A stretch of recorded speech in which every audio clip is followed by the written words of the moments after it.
this type of music. But fear not, for an artist has come along who will return us to smart political music.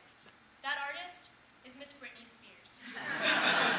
You laugh, but clearly she's speaking to our politicians and warning them not to repeat the mistakes of the past when she sings, "Oops, I did it again." CNN.com on September 13th, 2002 reports that President George W. Bush is considering doing it again, invading Iraq the way we did in 1991. He told the General Summit at the United Nations Convention that America was committed to a regime change in Iraq, whether they had to go in alone or with the support of allies.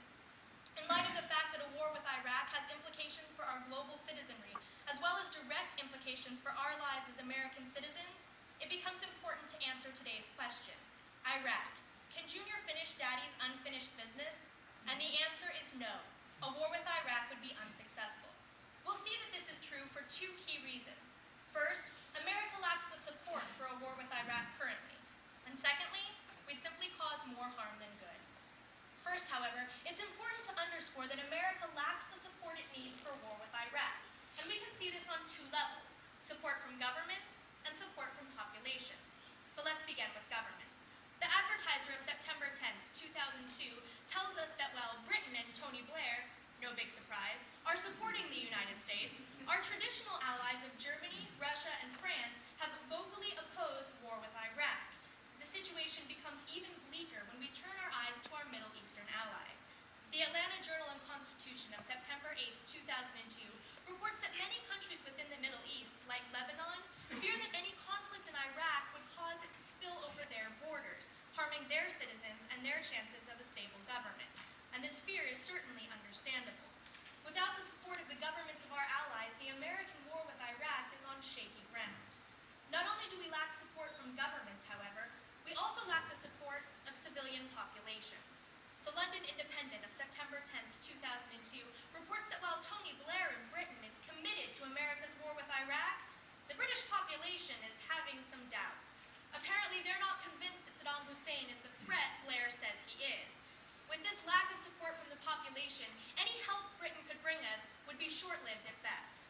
The London Times of September 9th, 2002 explains that President George W. Bush faces a similar situation with the American public. In a poll conducted, Americans overwhelmingly said that President Bush should consult Congress before taking further action, and also said that the evidence he has provided thus far isn't enough to convince them that Iraq is an immediate threat to our population. America learned with Vietnam that we can't go to war without the support of our population, and so in light of the fact that Americans aren't behind us, the war would be unsuccessful.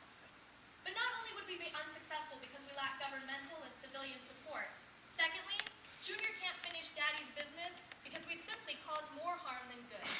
Again, we can see that this is true in two areas. First, we would spur regional chaos, and secondly, an escalation in weaponry. In terms of regional chaos, the New York Times of September 8, 2002 reports that the Kurdish population within Iraq has long been looking for an opportunity to rise up against the government and fight for its independence. They've been supported by the Kurdish population within Turkey, who's had a long-standing rivalry with the Turkish government. Now, if America attacks Iraq, these rebels will see it as an opportunity to go out against their government. This, however, means Turkey would have to take drastic action and do as they have in the past. This would mean that there would be horrible human rights atrocities committed against the Kurdish rebels within Turkey and within Iraq in order to resume stability. But the chaos continues beyond the Kurdish population. The Los Angeles Times of September 7th, 2002 tells us that Saddam Hussein, the leader of Iraq, has promised to strike out against Israel if the United States attacks his country. Israel would no doubt feel threatened and lash out even more violently, not only against Iraq, but against Palestinian civilians. And Palestinians would see this as an opportunity to rise up against Iraq, increasing the amount of suicide bombings that exist within the country. The loss of lives on both sides would only increase, making it having a much greater impact than it does currently. But not only would we cause more harm in terms of regional chaos, we can secondly see that we would cause harm with an escalation in weaponry. The Boston Globe of September 10th, 2002 tells us that the United States recently intercepted a shipment headed to Iraq that contained aluminum tubing that's used to enrich uranium for the production of nuclear weapons.